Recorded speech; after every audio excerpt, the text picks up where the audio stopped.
দুর্ভিক্ষের বিভীষিকা পৃথিবী অনেকবারই দেখেছে।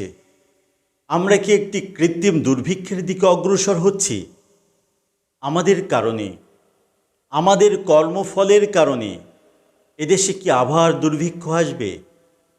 1943 সালে একটি দুর্ভিক্ষ হয়েছিল, যাকে 50-এর মনন্তর বলা হয়।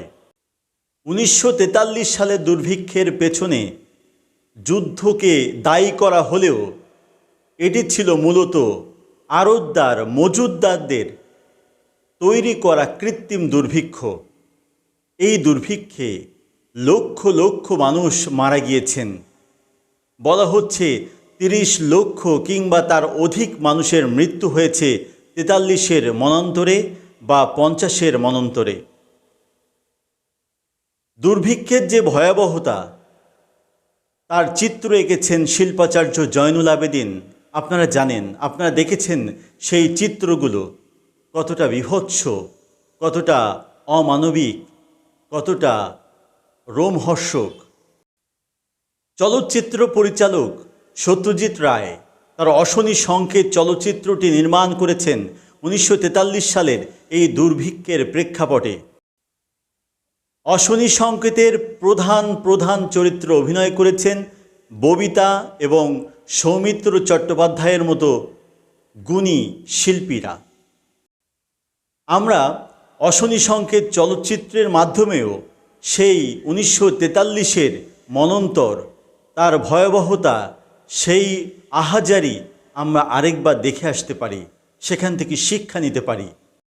43-এর মনন্তরের পেছনে যে মজুতদার আড়তদারদের প্রভাব ছিল, যারা কৃত্রিমভাবে এই সংকট তৈরি করেছিল এবং দুর্ভিক্ষ ডেকে এনেছিল নিজের ঘরে, সেখান থেকে আমাদের কি শিক্ষা নেয়ার কিছু নেই?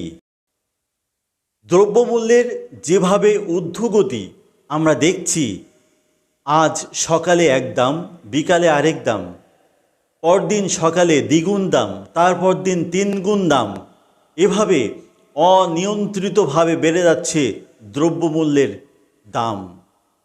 সাধারণ মানুষ নাজেহাল হয়ে পড়েছে।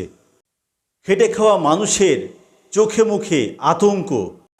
আজ এদেশের আড়তদার মজুতদার অসৎ চক্র কৃত্রিম সংকট তৈরি করছে। আসলে এদেশে খাদ্যের কোনো সংকট নেই।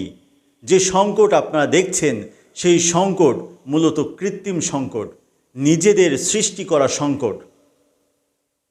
এসব আড়তদার মজুতদার ব্যবসায়ীদের হাতে আসলে ক্ষমতার বলয়। আমাদের অর্থগুলো কুক্ষিগত হয়ে গেছে বেশ কিছু দুর্নীতিবাজ ব্যক্তির পকেটে। আমাদের অর্থগুলো পাচার হয়ে গেছে বিদেশে। আমাদের রাজনীতি নিয়ন্ত্রণ করছে এই পুঁজিপতি অসৎ ব্যবসায়ী শ্রেণী। বছর শেষে রাজনৈতিক দলগুলোকে লক্ষ লক্ষ টাকা, কোটি কোটি টাকা, হাজার কোটি টাকা মুনাফা দেয়। ফলে ওই রাজনৈতিক দল যখন ক্ষমতায় যায়, তখন ওই ব্যবসায়ীদের বিরুদ্ধে কোনো কঠোর পদক্ষেপ নিতে পারে না।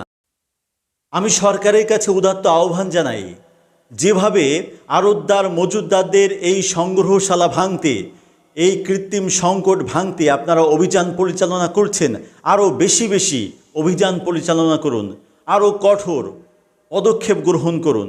তা না হলে এদেশ একটি কৃত্রিম দুর্ভিক্ষের দিকে ধাবিত হবে। আমাদের স্বজনের নিথর মুখগুলো আমাদের সামনে পড়ে থাকবে। স্বজনের লাশের উপর দিয়ে সামনে অগ্রসর হতে হবে। আমরাও মারা যেতে পারি। তবে সাধারণ মানুষ আমরা যদি ঐক্যবদ্ধ থাকি, তাহলে অনেকাংশে এই মজুতদারদের এই সংগ্রহশালা ভাঙতে পারব। আমরা ঐক্যবদ্ধ থাকব।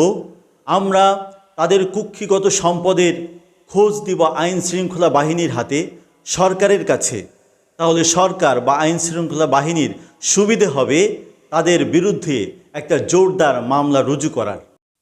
রাজনৈতিক দলগুলোর প্রতি আহ্বান জানাবো, আপনারা একমত পোষণ করুন এ বিষয়ে যে আমাদের সম্পদ কুক্ষিগত হতে দেব না, আমরা কৃত্রিম সংকটের দিকে যাব না। আমরা দুর্ভিক্ষকে মোকাবেলা করার জন্যে যত পদক্ষেপ দরকার রাজনৈতিকভাবে, সেই পদক্ষেপগুলো গ্রহণ করব। মজুতদারদের বিরুদ্ধে আমরা সাধারণ মানুষ যদি রুখে দাঁড়াই, সরকার যদি আরও বেশি পদক্ষেপ গ্রহণ করেন এবং রাজনৈতিক দলগুলো যদি এ বিষয়ে একমত পোষণ করেন, যদি তাদের কর্মসূচি পরিচালনা করেন, তাহলে আড়তদার মজুতদারদের যে কৃত্রিম সংকট তার হাত থেকে আমরা মুক্তি পেতে পারি। এছাড়া আমাদের এই সুজলা সুফলা বাংলাদেশের সুনাম রয়েছে তার ফসলের জন্য।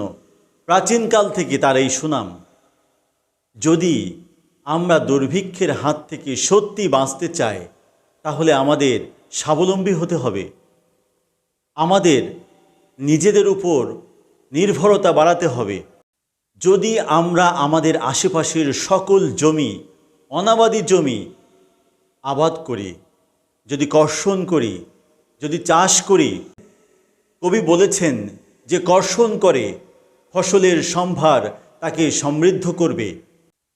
আসুন আমরা অনাবাদি জমিগুলোকে চাষ করি, বীজ বপন করি, ফসল ফলাই, আমাদের উঠোন আবার ভরে যাক সোনালি ফসলে।